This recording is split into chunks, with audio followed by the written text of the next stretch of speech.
നമ്മൾ ഇന്ന് ഈ വീഡിയോയിലൂടെ നോക്കാൻ പോകുന്നത് 90s ശക്തിമാൻ എന്ന ഷോ എന്തുകൊണ്ട് ഇന്ത്യയിൽ നിർത്തലാക്കി എന്നുള്ളതാണ്. നമ്മൾ ഇന്ന് മാർവൽ സിനിമകൾ കാണാറുണ്ട്, DC സിനിമകൾ കാണാറുണ്ട്. എന്നാൽ ഇന്ത്യയിൽ 90s കിഡ്സിന്റെ ഒരേ ഒരു സൂപ്പർ ഹീറോ ആയിരുന്നു ശക്തിമാൻ. ഇന്ത്യയിലെ തന്നെ ആദ്യത്തെ super hero. Indian super hero എന്ന് പറയുമ്പോൾ എല്ലാവരുടെയും മനസ്സിൽ ആദ്യം ഓടി വരുന്നത് ക്രിഷ് ആയിരിക്കും. ഇന്ത്യയിലെ തന്നെ ആദ്യത്തെ സൂപ്പർ ഹീറോ സിനിമ ക്രിഷിൻ്റെതാണ്. എന്നാൽ ക്രിഷിന് മുമ്പ് ഇന്ത്യയിൽ ആദ്യമായി ക്രിയേറ്റ് ചെയ്തത് ശക്തിമാൻ എന്ന സൂപ്പർ ഹീറോയാണ്. 1997 ദൂരദർശൻ ചാനൽ ആരംഭിച്ചത് മുതൽ തുടർച്ചയായി 8 വർഷത്തോളം ടെലികാസ്റ്റ് ചെയ്ത ഒരേ ഒരു സൂപ്പർ ഹീറോ ഷോ ആയിരുന്നു ശക്തിമാൻ. ശക്തിമാൻ ഷോയിൽ ശക്തിമാൻ എന്ന മെയിൻ ക്യാരക്ടറെ അവതരിപ്പിച്ചത് ഹിന്ദി നടനും നിർമ്മാതാവുമായ മുകേഷ് ഖന്നയായിരുന്നു. ഈ ഒരു ഷോയുടെ പ്രൊഡ്യൂസറും മുകേഷ് ഖന്ന തന്നെയാണ്. ഒരു ദിവസം ഇദ്ദേഹത്തിന്റെ വീട്ടിൽ തന്റെ കുട്ടികളെല്ലാം വിദേശ സൂപ്പർ ഹീറോ സിനിമകൾ കാണുന്നു. കുട്ടികളെല്ലാം സൂപ്പർമാൻ സിനിമകൾ ആസ്വദിച്ച് കാണുമായിരുന്നു. ഇന്നത്തെ സൂപ്പർമാൻ അല്ല, പണ്ടത്തെ സൂപ്പർമാൻ, 90s ഫേമസ് ആയ സിനിമകൾ. അപ്പോഴാണ് മുകേഷ് ഖന്നയ്ക്ക് പെട്ടെന്നൊരു ആശയം തോന്നിയത്, എന്തുകൊണ്ട് ഒരു ഇന്ത്യൻ സൂപ്പർ ഹീറോ ഉണ്ടായിക്കൂടാ. പിന്നീട് മുകേഷ് ഖന്ന ഇങ്ങനെ ഒരു പ്രൊജക്റ്റ് സ്വന്തമായി സ്റ്റാർട്ട് ചെയ്യാൻ തീരുമാനിക്കുകയാണ്. അങ്ങനെ സൂപ്പർ ഹീറോ ആവാനായി സീരിയൽ നടന്മാരെയും ചെറിയ ചെറിയ സിനിമാ നടന്മാരെയും കണ്ടു. ആരും തന്നെ മുന്നോട്ട് വന്നില്ല. കാരണം നമ്മൾ പറഞ്ഞിരുന്നു, ആ ഒരു കാലഘട്ടത്തിൽ ഇന്ത്യയിൽ സൂപ്പർ ഹീറോയുമായി ബന്ധപ്പെട്ട ഒന്നും തന്നെ പുറത്തിറങ്ങിയിട്ടില്ല. അവസാനം മുകേഷ് ഖന്ന സൂപ്പർ ഹീറോയായി താൻ തന്നെ മതിയെന്ന് തീരുമാനിക്കുകയാണ്. മുകേഷ് ഖന്നയുടെ കാര്യം നോക്കുകയാണെങ്കിൽ ഇന്ത്യൻ ടെലിവിഷൻ സീരീസിൽ ആ ഒരു ടൈമിൽ പുറത്തിറങ്ങിയ ഏറ്റവും മികച്ച മഹാഭാരത സീരിയലിൽ ഭീഷ്മരുടെ ക്യാരക്ടറെ അവതരിപ്പിച്ചത് മുകേഷ് ഖന്നയായിരുന്നു. ഈ ഒരു ക്യാരക്ടറിലൂടെ ഇദ്ദേഹം വലിയ രീതിയിൽ ഫേമസ് ആയി. അങ്ങനെ മുകേഷ് ഖന്ന തന്നെ നിർമ്മിച്ച് ഇദ്ദേഹം തന്നെ അഭിനയിച്ച് 1997 സെപ്റ്റംബർ 13 ശക്തിമാൻ എന്ന ഷോ ഇന്ത്യയിൽ ആദ്യമായി ടെലികാസ്റ്റ് ചെയ്തു. ഏതാനും ദിവസങ്ങൾ കൊണ്ട് തന്നെ വലിയ രീതിയിൽ ഫേമസ് ആയി.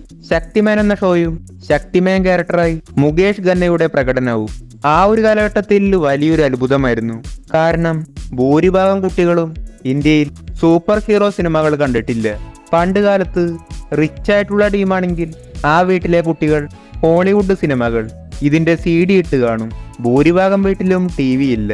ഓരോ പ്രദേശത്തും 1-2 വീട്ടിലായിരിക്കും TV ഉണ്ടാവുക, ദൂരദർശൻ ചാനൽ ഉണ്ടാവും. പണ്ട് ഹോളിവുഡ് സിനിമകൾ അങ്ങനെ വരാറില്ല. സീരിയലുകളും ന്യൂസുമായിരിക്കും ഉണ്ടാവുക. ആ പ്രദേശത്തുള്ളവരെല്ലാം തന്നെ നമ്മൾ ഇന്ന് തിയേറ്ററിൽ പോകുന്നത് പോലെ TV ഉള്ള വീട്ടിൽ പോയി ഒരുമിച്ചിരുന്ന് കാണും. നമ്മൾ തിയേറ്ററിലാണെങ്കിൽ സിനിമ കണ്ടുകൊണ്ടിരിക്കുമ്പോൾ പെട്ടെന്ന് സ്ക്രീൻ ഓഫ് ആയാൽ അവിടെ മൊത്തം തെറിവിളിയായിരിക്കും. കാരണം ആളുകൾ സ്വന്തം പൈസക്കാണ് സിനിമ കാണുന്നത്.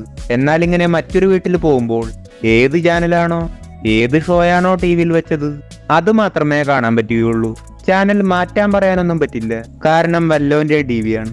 ഇനി നിർബന്ധിച്ച് മാറ്റാൻ പറഞ്ഞാൽ എല്ലാ വീടുകളിലും നല്ല ആളുകളായിരിക്കില്ല. വല്ല സൈക്കോയാണെങ്കിൽ TV തന്നെ പൊക്കിയെടുത്ത് തലക്കെറിഞ്ഞെന്ന് വരാം. അങ്ങനെ കാത്തിരുന്ന് വളരെ ക്ഷമയോടെയാണ് പണ്ടുകാലത്തെ കുട്ടികൾ അവരുടെ ഫേവറേറ്റ് പ്രോഗ്രാം കൂട്ടമായി കണ്ടിരുന്നത്. അങ്ങനെ ശക്തിമാൻ എന്ന ഷോ കുട്ടികൾക്കിടയിൽ വലിയൊരു ഇമ്പാക്റ്റ് ഉണ്ടാക്കി.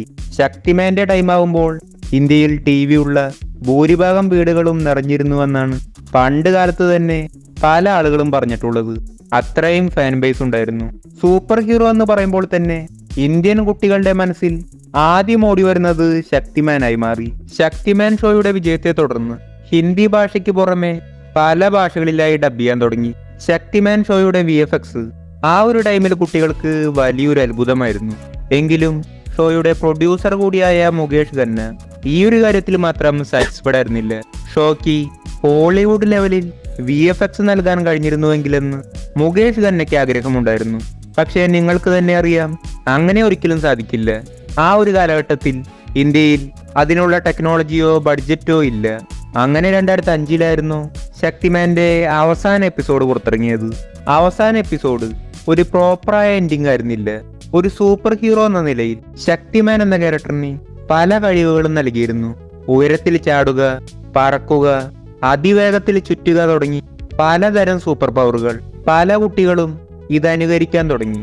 ശക്തിമാനാണെന്ന് സ്വന്തമായി സങ്കല്പിച്ച് സ്വയം ശക്തിമാൻ എന്ന് പ്രഖ്യാപിച്ച് ശക്തിമാന്റെ പോലെ പല പരിപാടികളും ചെയ്തു.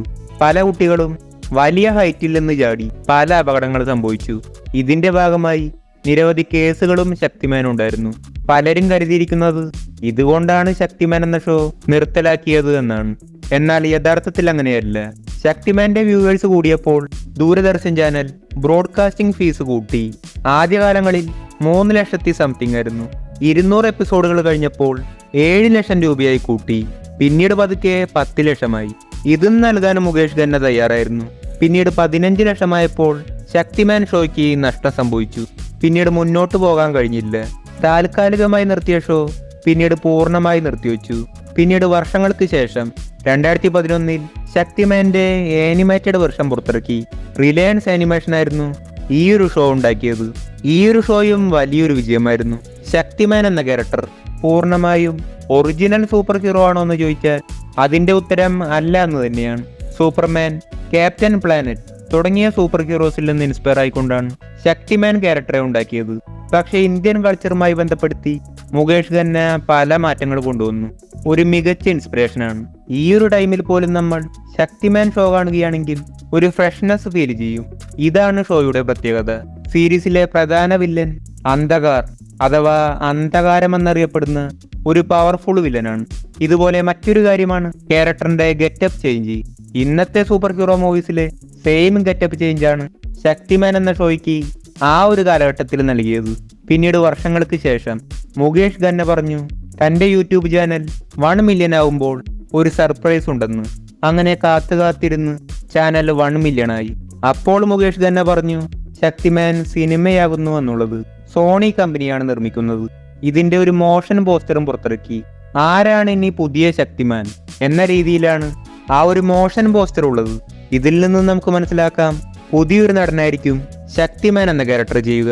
മുകേഷ് ഖന്ന പറഞ്ഞിരുന്നു ബോളിവുഡിലെ വലിയൊരു യൂത്ത് സ്റ്റാർ ആയിരിക്കും ഇനി അങ്ങോട്ട് ശക്തിമാൻ ക്യാരക്ടർ ചെയ്യുക. രൺവീർ സിംഗ് ആണെന്ന് പറയുന്നുണ്ട്. സിനിമയ്ക്ക് 3 പാർട്ട് ഉണ്ടാവും. നിലവിൽ സിനിമ പ്രീ പ്രൊഡക്ഷൻ വർക്കിലാണ്. ഇതുവരെ ഡയറക്ടറെ ഫിക്സ് ചെയ്തിട്ടില്ല. ഇന്ത്യയിലെ തന്നെ ഒരു മികച്ച ഡയറക്ടർ ആയിരിക്കും ഈ ഒരു സിനിമ ഡയറക്റ്റ് ചെയ്യുന്നത്. നമ്മൾ അടുത്ത കാലത്ത് കേട്ടിരുന്നു ബേസിൽ ജോസഫ് സമീപിച്ചിരുന്നുവെന്ന്. ആരാണ് ഡയറക്ടർ എന്ന് ഇതുവരെ പുറത്തുവിട്ടിട്ടില്ല. ആരാണെങ്കിലും മുകേഷ് ഖന്നയും ഈ ഒരു പ്രൊജക്റ്റിൽ പൂർണ്ണമായും ഉണ്ടാവും. TV സീരിയലിൽ നിന്ന് പല മാറ്റങ്ങളും വരുത്തി പുതിയൊരു സ്റ്റോറി ആയിരിക്കും ഈ ഒരു സിനിമയ്ക്ക് ഉണ്ടാവുക. ഇതിന്റെ ഉദാഹരണമാണ് ഈ ഒരു സ്യൂട്ട്. രണ്ടും തമ്മിൽ വലിയൊരു ഡിഫറൻസ് ഉണ്ട്. സിനിമ വലിയൊരു വിജയമാവട്ടെ എന്ന് നമുക്ക് പ്രതീക്ഷിക്കാം. അപ്പോൾ നമുക്ക് ഇതുപോലെയുള്ള മറ്റൊരു വീഡിയോയുമായി കാണാം. Okay, ready? Action. Camera.